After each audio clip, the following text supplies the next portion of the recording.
Ngaphambi kokuba kuqale uhlelo losuku eSishayamthetho saKwaZulu-Natal, kube nokubambezeleka nokwenziwe ukuthi iqembu iMK Party belinamalungu angaphezu kwezihlalo ezitholwe iqembu.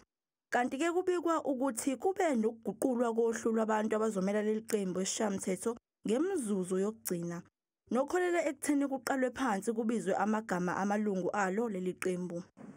Zamangcobo, Sipiwe Professor Given Mbata. That concludes the MK members in the House.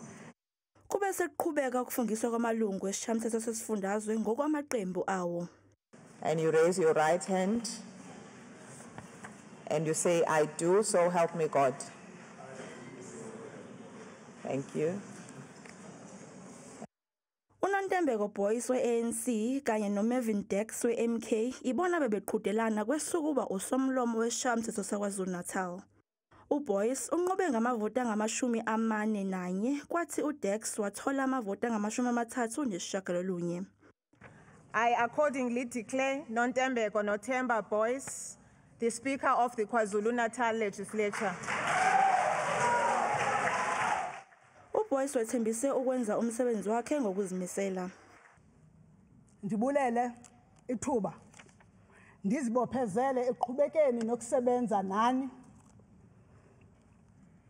egameni lomthethosisekelo waseMzantsi Afrika, the guiding document that makes us live and make sanity of the mess that is democracy. Democracy is messy.